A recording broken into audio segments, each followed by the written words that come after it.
wasn't going to let my husband get away with it any longer. I booked him in for a little prick this week.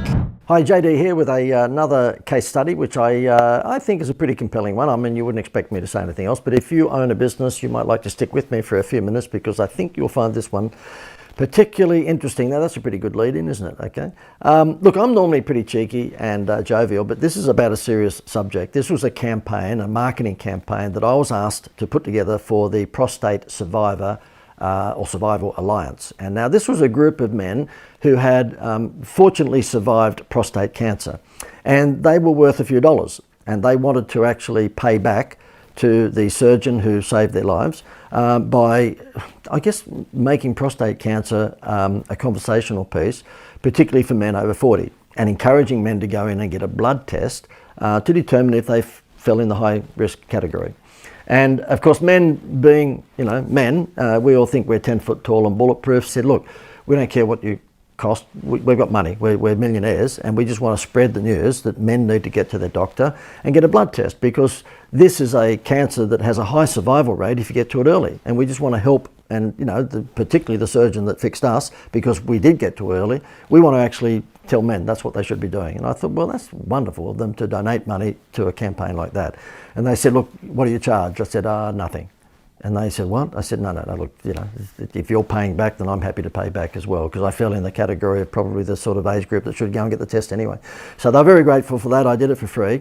And I said to them after a couple of meetings, because I had to get to know, what they're all about, their aim was to get men to go to their local GP and just get a blood test.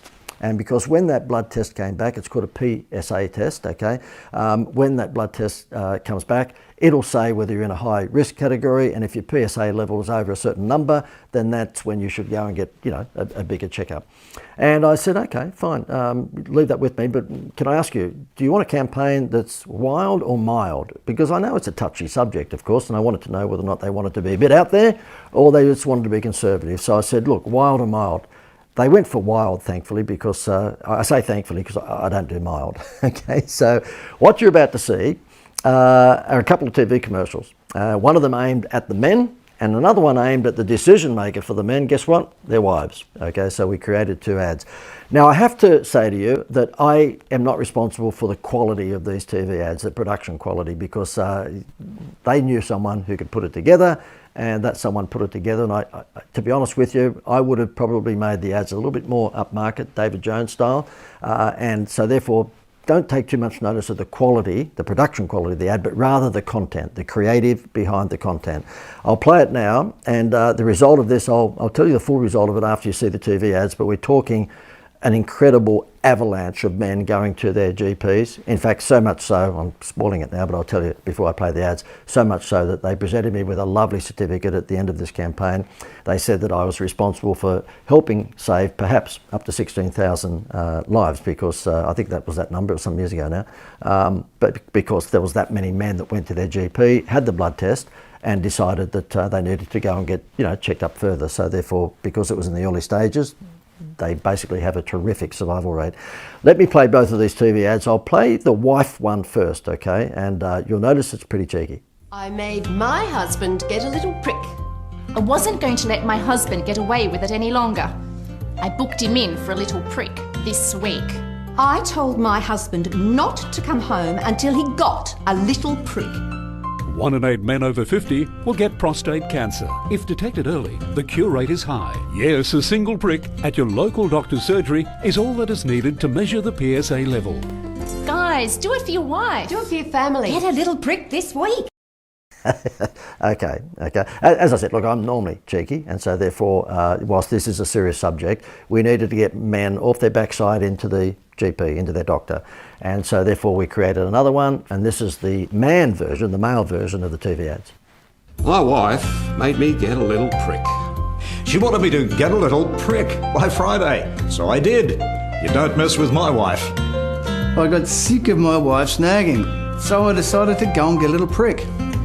1 in 8 men over 50 will get prostate cancer. If detected early, the cure rate is high. Yes, a single prick at your local doctor's surgery is all that is needed to measure the PSA level.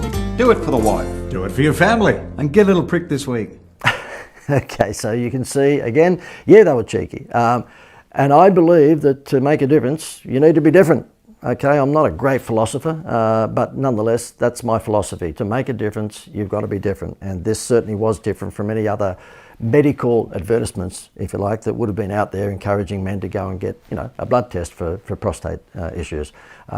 It just jammed, absolutely jammed the GPs. So it just goes to prove you've got to think outside the square, and there was no disrespect to the seriousness of this issue, but men being men, you had to be cheeky, in my opinion. You had to be a bit outside the square to get them and go and do something.